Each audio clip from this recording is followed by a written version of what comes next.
Sa puntong ito, dapat na natin mapagkaiba ang kahulugan ng Eucharistic Adoration at Eucharistic Meditation.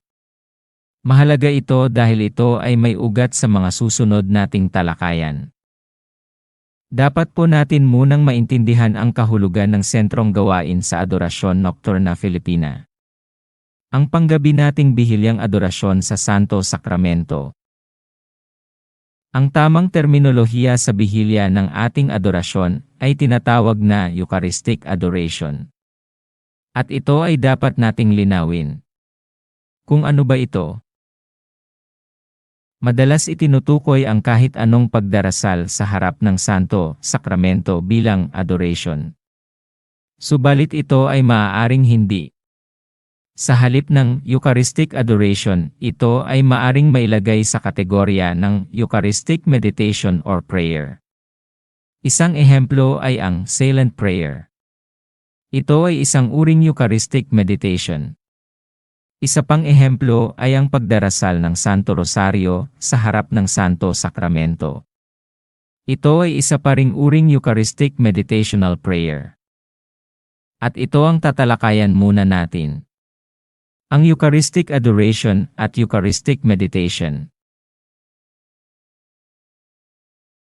Ang Eucharistic Adoration at ang Eucharistic Meditation.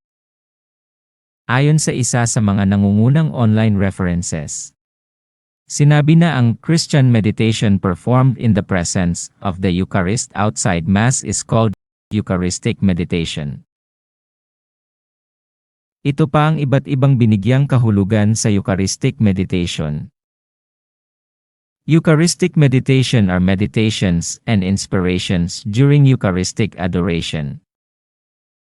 Sa mga pahayag na ibinigay dito, malinaw na ang Eucharistic meditation ay bahagi lamang ng Eucharistic adoration. Subalit kahit bahagi ng Eucharistic adoration, ito ay maaaring individual na pagdarasal na hinihikayat ring ipagsanay sa malaya nating oras. Sa makatuwid, ano ang mga elemento ng Eucharistic adoration proper? Kung basehan natin ang Eucharisticum Mysterium, Instruction on Eucharistic Worship, nakasaad na, all the faithful ought to show to this most holy sacrament the worship which is due to the true God. The mystery of the Eucharist should therefore be considered in all its fullness, not only during the celebration of the Mass, but also in devotion to the sacred specie after Mass. These are the principles from which practical rules are to govern devotion due to the sacrament outside Mass. Ang dagdag pa, devotion towards the sacrament of the altar, even outside Mass, observes the norms laid down by legitimate authority and those of present instruction, is highly recommended by the Church. To foster personal prayers, there may be readings from the scriptures together with a homily or brief exhortation. It is also good for the faithful to respond to the Word of God in a song. It is necessary that there should be periods of silence at suitable times. Masasabi natin ayon sa mga nakasaad dito na ang mga elemento sa Eucharistic Adoration ay: una, tanggap ng lehitimong otoridad. Ikalawa, may kasaling pagbasa ng Skriptura. Ikatatlo, may mga pangaral. Ikaapat, may mga kanta. At ikalima, may oras ng katahimikang pagdarasal o pagmuni-muni. Ito ay muling inihayag sa instruction, Holy Communion and Worship of the Eucharist outside Mass, ng Congregation of Divine Worship, isang Vatican office, noong 1972, na during exposition, there should be prayers, songs and readings. There should be readings from Scripture with homily or brief exhortation. Respond to the Word of God by singing. And spend some time in religious silence. Alam natin na ang Eucharistic meditation, katulad ng silent prayer, meditation, o kahit ang pagdarasal ng rosaryo sa harap ng santos na sakramento, ay mga Eucharistic meditations na maaaring bahagi ng Eucharistic adoration.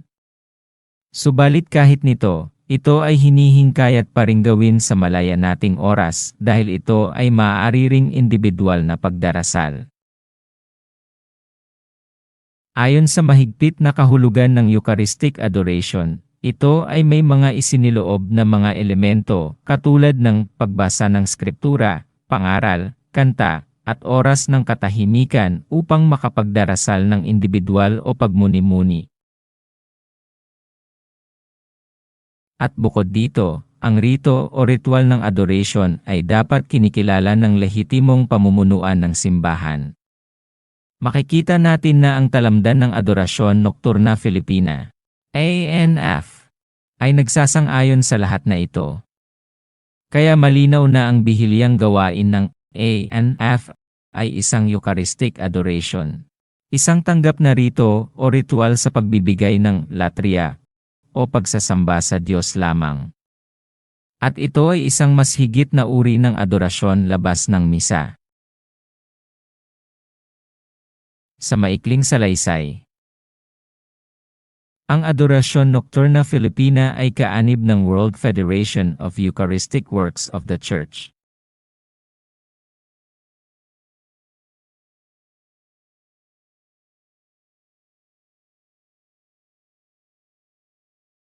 Ang World Federation of Eucharistic Works of the Church naman ay kilalang sakop ng Dicastery of the Laity Family and Life sa Vatican.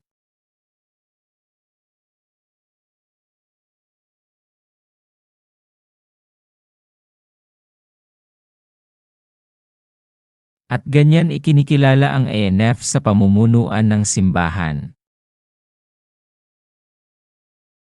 Dito, alam na natin ang pagkalehitimo ng rito o ritual ng panggabing pagsasamba ng Adorasyon Nocturna Filipina bilang isang Eucharistic Adoration.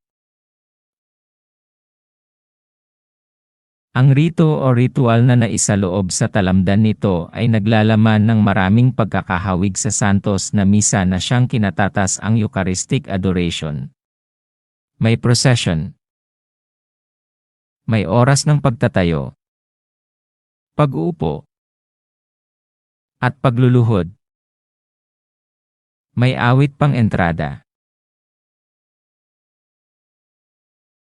At sa iba't ibang parte ng mundo na sakop ng Our Confraternity of Night Adorers of the Blessed Sacrament, tayo ay kilala bilang kapatid sa adorasyon. Sa mga puntos na ito, masasabi natin na ang ating adorasyon ay isa sa mga higit na uring pagsasama kay Kristo, sa daang pagsasamba sa Santo Sakramento bukod sa Santos na Misa. Dito, alam na natin ang pagkalehitimo ng rito o ritual ng panggabing pagsasamba ng Adorasyon Nocturna Filipina bilang isang Eucharistic Adoration.